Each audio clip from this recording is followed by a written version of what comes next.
stigma yang muncul saat kamu mendengar kata vaksin COVID-19? Takut, sedikit ragu. Takut sih takut, cuman karena banyak yang sudah melaksanakan vaksin jadi nggak takut.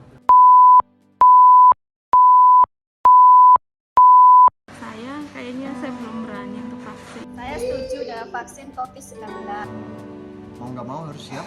Sebenarnya vaksin itu bagus, tapi sekarang ini masih takut. Aku setuju. Saya setuju, tapi untuk kedepannya nanti kita juga nggak tahu.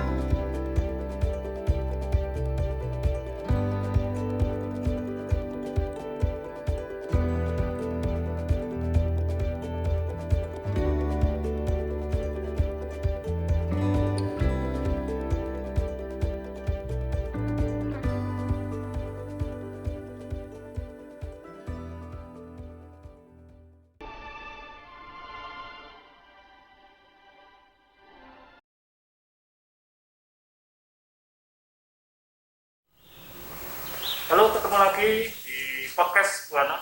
Terima kasih sudah datang dua bintang tamu kita yang akan saya perkenalkan di bidangnya masing-masing. Sebelumnya saya buka dulu masker saya. Ya, kita ngobrolnya ada lebih jelas nanti audionya ya.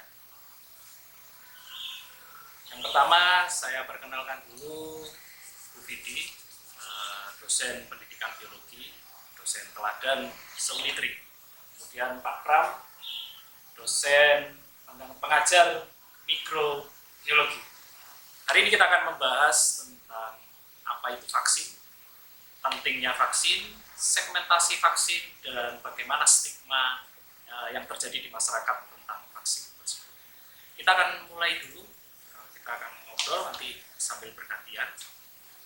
Tetap di channel ini.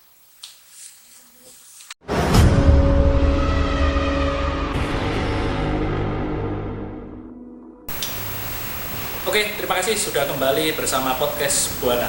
Kita akan bahas dulu yang pertama bersama dua bintang tamu kita yang paling terkenal seantero Malang Raya. Kita tahu di masa ini adalah masa pandemi dan masa yang paling susah adaptasinya, dan kemudian ini juga memunculkan adanya stigma tentang vaksin. Kita akan bahas, kita akan mulai apa itu vaksin sebenarnya. Silakan. Oke, terima kasih Pak Heru. Jadi kita mulai dari apa sih sebenarnya vaksin itu? Jadi vaksin itu merupakan produk biologi yang dimana dia itu bahan bakunya dari patogen, bisa berupa virus, bisa berupa bakteri yang kemudian dilemahkan dan nantinya akan dimasukkan ke dalam tubuh melalui proses yang kita kenal sebagai vaksinasi atau imunisasi. Jadi supaya tubuh itu mengenal, nanti akan meningkatkan juga apakah itu nanti antibodi juga ya. Jadi fungsi utama vaksin ini yang pertama adalah memperkenalkan patogen ke dalam tubuh. Terus fungsi harus dikenal supaya nantinya bisa diingat sama sel memori. Karena sel memori, oh saya sudah pernah kenal nih sama bakteri ini. Jadi nanti dia punya mekanisme secara alami untuk membentuk antibodi. Oke. Mungkin Pak Pram mau menambah. Ya intinya itu gampangnya ya, kalau ada sesuatu yang masuk udah asing, tubuh akhirnya jadi tahu bagaimana harus meresponnya, harus menghasilkan antibodi seperti apa, apakah dia bisa mempertahankan diri, perlu mempertahankan diri atau tidak, itu tubuh sudah tahu dengan adanya vaksinasi tanpa harus mengalami sebuah gejala-gejala penyakit yang serius. Jadi lebih ringan lah ya. Sama seperti kalau Bali ya minimal ya memang ada sedikit apanya ya, memang Ringan. Demam ringan. Gitu ya, dalam 1-2 hari. Tidak seperti pada waktu kena penyakit aslinya. Penyakit asli, oke. Penyakit aslinya mungkin jauh lebih mematikan, tapi kalau kita udah tahu nih, tubuh jadi udah lebih siap ya. Lebih siap untuk mengenali nanti ketika terkena virus ya. Ibarat ini orang mau menjalin kisah kasih itu masih PDKT, ya akhirnya tahu sama tahu. Nah intinya gitu, nanti mau diteruskan ke jenjang pernikahan atau nanti akhirnya ternyata menjaga jodoh orang. Terima kasih jawabannya, menarik Pak Pram. Terus yang jadi pro dan kontra di sini juga banyak masyarakat kita yang masih ternyata takut terhadap vaksin ini ya. Saya akan mulai kemarin yang Bapak Presiden kita sudah melakukan vaksinasi sebagai orang pertama di Indonesia, dan dokter otomatis terlihat ketika diliput satu Indonesia itu grogi. Bagaimana melihat grogi itu, apakah nanti berpengaruh terhadap salah suntiknya itu akan berpengaruh atau tidak terhadap tubuh, ataukah sudah pas itu di kondisi tubuh di ketika disuntikkan? Dari yang saya tahu yang memang proses untuk melakukan vaksinasi atau memasukkan vaksin ke dalam tubuh itu ada beberapa cara ya, oral ya, oral, jadi ada beberapa vaksin yang dimasukkan secara oral, ada juga yang diinjeksi atau disuntik ya.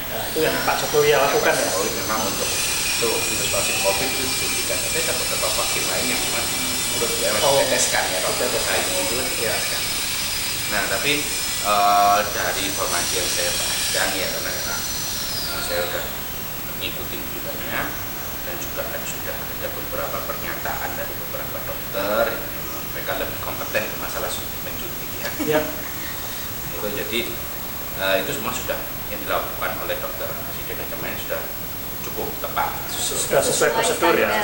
Meskipun itu mungkin nervousnya saja yang terlihat, tapi orang pertama ya, dia juga udah bikin video verifikasi ya.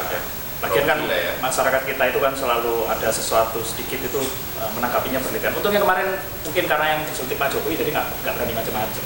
Haters nggak berani jadi buzzernya juga. Saya ke Bu Vidi.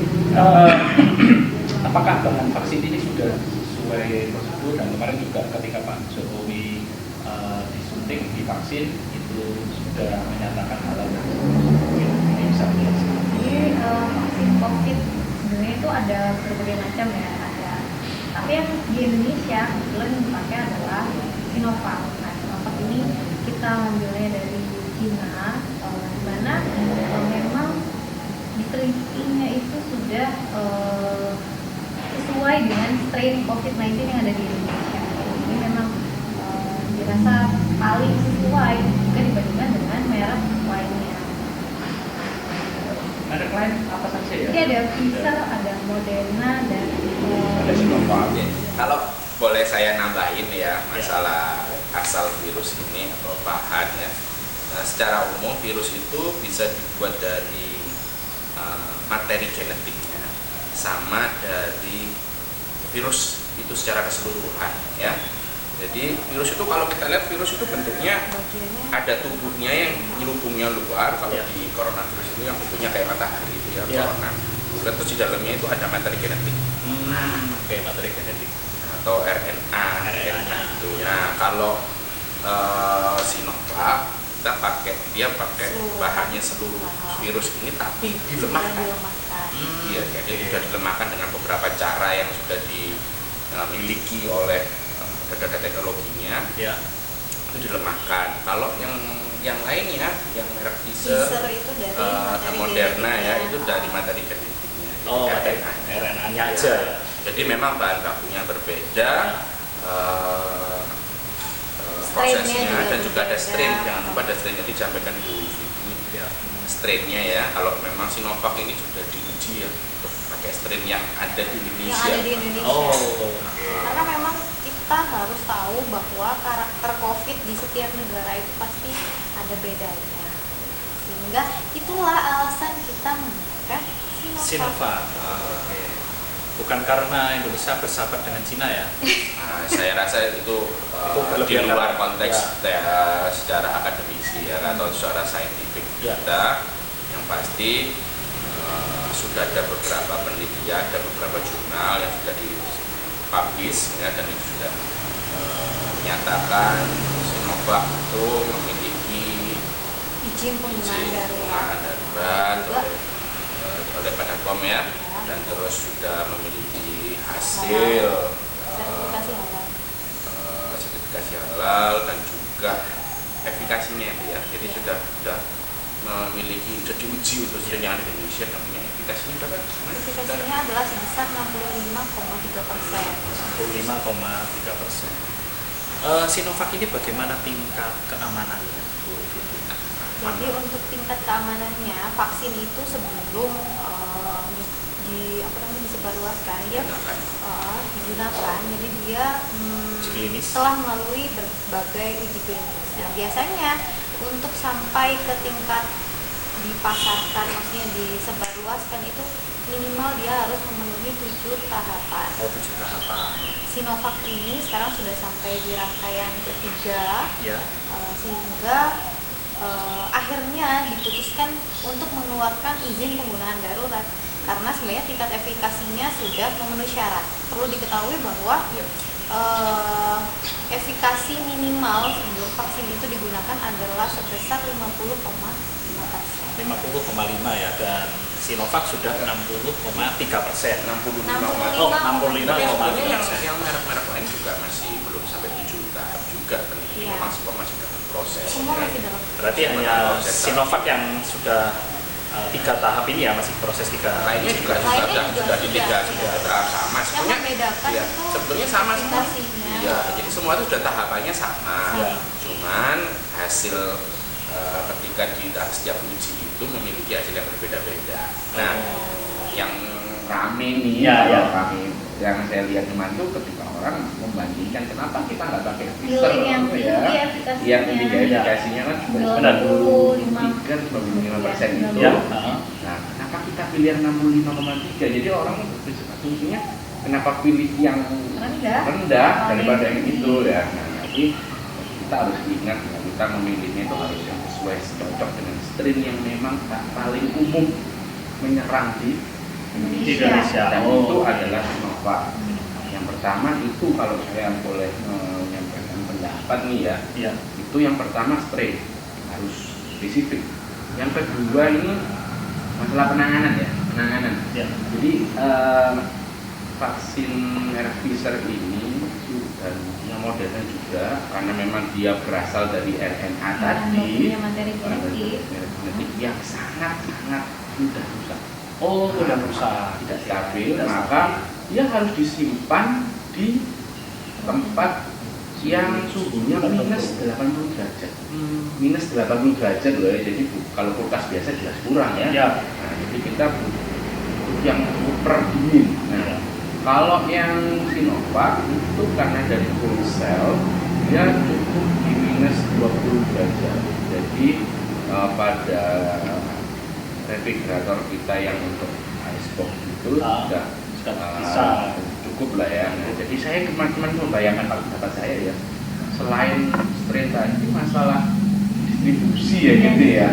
Bayangin aja kalau kita kondisi Indonesia yang sangat luas, tropis, terus pelosoknya sangat dalam itu ya, kita harus grafisnya itu bayangkan kita harus kirim atau distribusikan vaksin dengan suhu minus 80 derajat, itu pasti juga cukup sulit. Nah, pastinya sangat rentan rusak juga ya. Takutnya nanti itu sudah nyampe di orangnya mau disuntikan ke Pak Heru, tapi ini udah rusak, kita kan harus jamin itu juga ya. Nah, jadi saya rasa lebih cocoknya memang saya lebih sepakat. Kemarin saya baru ngobrol dengan beberapa teman yang sudah divaksinasi, terutama tenaga kesehatan. Katanya apakah ada efek samping atau gejala menurut Bu Vidi seperti apa? Oke, jadi sebenarnya ada tidaknya gejala itu juga bergantung dari kemampuan tubuh dari orangnya. Ada mereka yang setelah divaksin biasa-biasa aja, tidak menunjukkan gejala. Tapi ada juga kelompok yang sensitif, reaktif, sehingga mereka memiliki gejala. Tapi yang perlu diingat bahwa gejala ini biasanya ringan, karena sebenarnya tubuh itu sedang kenalan tadi sama virusnya. Kalau kenalan itu ada yang baper langsung, ada yang masih cuek kan, hampir sama seperti itulah ya. Artinya tiap orang, tiap individu itu punya kemampuannya berbeda-beda merespon perkenalan dengan vaksin Vaksin. tadi ya. Ya. Nah, kalau kemarin ini saya beberapa teman-teman saya yang memang tenaga kesehatan itu kan sudah divaksinasi ya. Itu saya tanya apa benar sih ngantuk ya? Ya, ngantuk, Artinya kan ya. ngantuk, Ya. jadi lapar dan yang beberapa cerita seperti itu. Pak. Waduh, kok kayak saya? Kalau saya tiap ngantuk sama lapar tuh. Oke, balik lagi tapi mereka menyatakan memang ada yang seperti itu, tapi juga banyak juga yang tidak. Mereka juga Biasa aja. saja karena setelah disuntik mereka terus melakukan aktivitas seperti biasa. Dan itu kan ada 2 kali suntikan dalam jangka waktu selang 2 minggu ya. Ya, Jadi yang shot pertama dan yang kedua itu sudah 2 minggu. Dan kalau nggak salah nanti ada beberapa kali lagi. Ini tiap merek juga berbeda ya. Ada yang diulang. 2 kali, ada yang 4 kali kalau nggak salah ya. Oke. Itu Kalau berbeda. untuk Sinovac ini nanti berapa kali, Pak? Setahu saya 2 kali. 2 kali. 2 kali ya. Tetap. Jadi yang pertama adalah mengenali di tubuh Sama. masing-masing. Nanti yang kedua adalah Untuk booster lah, sama kayak waktu kita vaksinasi anak-anak kita itu Ya, kan imunisasi biasanya itu kan ya. ada kayak ada DPT 1, DPT 2, Oh, 3, oke. nanti setelah itu ada ya booster. Ya, ada Nah, boosternya, ya. seperti itu adalah untuk recall kembali agar untuk memastikan tubuhnya masih ingat atau enggak Iya. gitu. Ya kayak kalau PDKT itu kan kalau cuma di PDKT lagi. WA sekali, habis itu ngilang kan ya lupa ya. di miss call ya. Karena kalau nggak bisa ternyata nggak ada wifi-nya, Pak. Iya, kadang kuota berpengaruh ya. Oke, terima kasih. Ini ada beberapa pertanyaan ya, netizen, haters, warganet itu bilang kalau apa itu efikasi, Bu? Oke, jadi efikasi itu sebenarnya sebuah metode untuk mengevaluasi sejauh mana sih vaksin itu berhasil. Biasanya efikasi ini nggak cuma vaksin, tapi juga di obat. Nah, untuk menilai sejauh mana dia ini efektif apa enggak tentu diperlukan waktu dan nggak cukup cuman berhenti sampai di uji klinis 1, 2 karena masih ada tahapan-tahapan yang lain. Nah, sehingga efikasi ini bisa saja berubah bergantung tadi banyak hal. Jadi kan itu kan diteliti ya, ada populasi yang diteliti. Iya, ada Contohnya populasi. kalau efikasi kita kemarin 65,3% itu, yang Artinya, sepengalaman saya ya artinya adalah dari 100 orang yang divaksinasi Orang sehat yang ya. yang menghasilkan antibodi ternyata diteliti dari 100 itu yang berhasil menghasilkan antibodi dalam tubuhnya Setelah divaksin tadi ya. itu adalah 65,3%. Oke. Yang sisanya Ya. belum menunjukkan reaksi antibodi, artinya dia tidak menghasilkan antibodi tubuhnya meskipun sudah divaksin Ya. gitu. Tapi dari 165,3 Itu termasuk tinggi, di berhasil. atas rata-rata ya. Kan standarnya WHO adalah 50,5% kan. Nah, jadi ya, dan itu kemarin populasi yang digunakan kalau untuk Sinovac perlu kita lebih Spesifik. sampaikan juga ya kenapa ini memang digunakan adalah dari kelompok usia 18 sampai 59 tahun dengan kondisi sehat. Jadi memang penelitian terakhir untuk yang mendasari efikasi 65,3% tadi belum dilakukan di kelompok umur yang lain, kelompok umur anak-anak, Ya. kelompok umur Lansia. lansia, Lansia. atau dalam Atas kondisi lah ya. ada kondisi-kondisi tertentu yang orang mungkin wanita hamil dan Ya. lain-lain. Pfizer pun juga meskipun dinyatakan katanya sudah melakukan di lansia, Ya.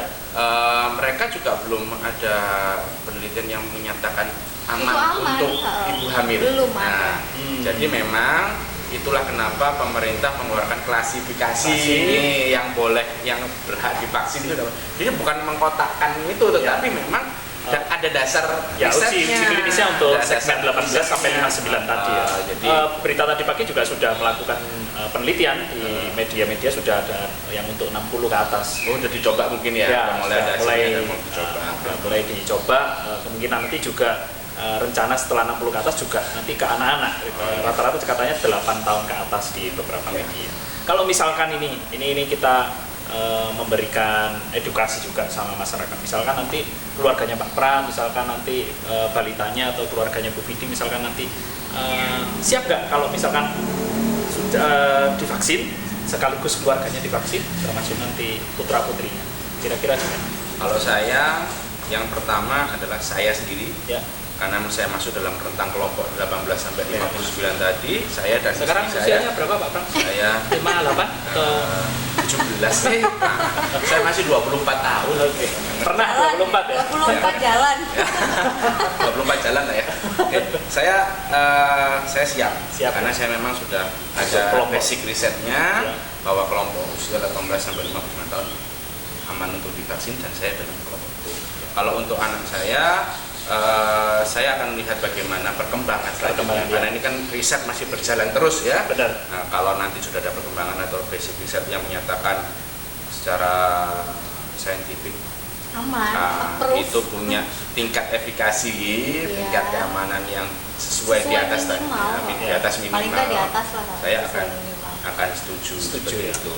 Tapi kalau sekarang minimal kalau orang tuanya sudah divaksinasi maka sudah bisa menurunkan potensi si kecil terinfeksi juga selama protokol kesehatannya tetap dijalankan.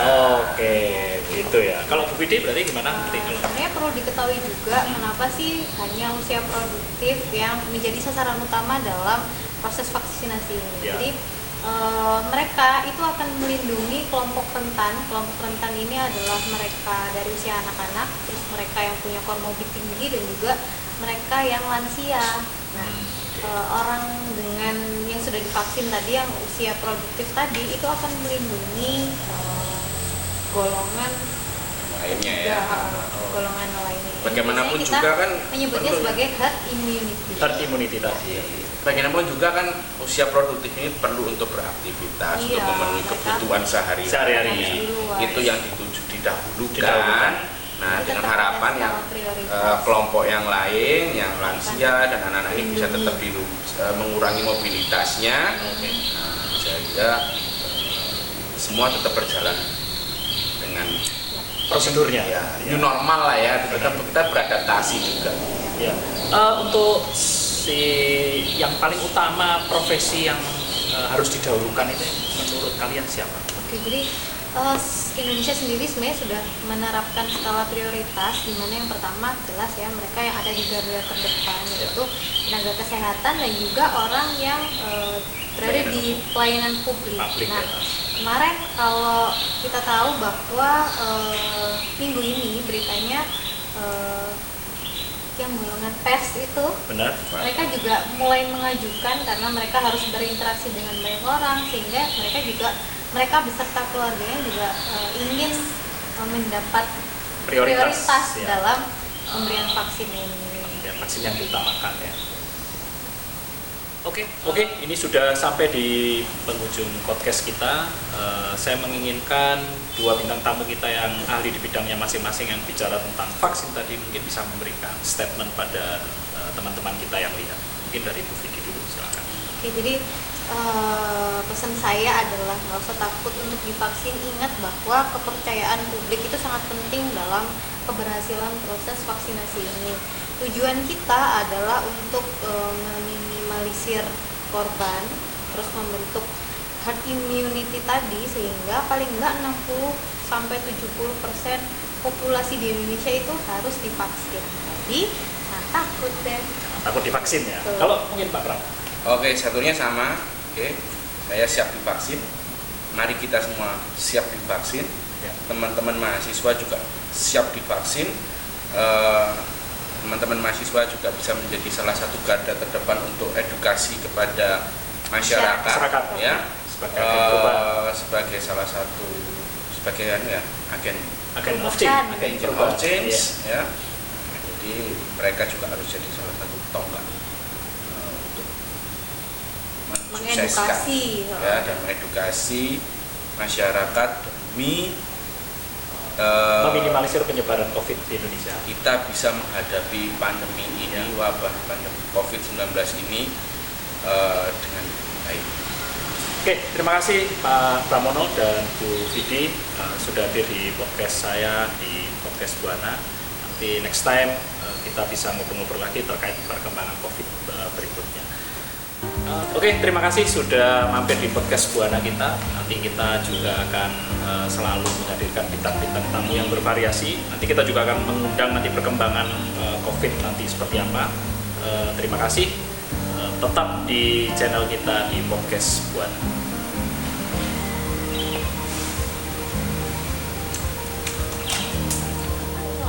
Jangan lupa tetap patuhi protokol kesehatan. Ada 7M. Yang pertama, memakai masker, ya, mencuci tangan, menjaga jarak, mengurangi mobilitas, menghindari kerumunan, dan memperbanyak doa, dan yang terakhir makan makanan yang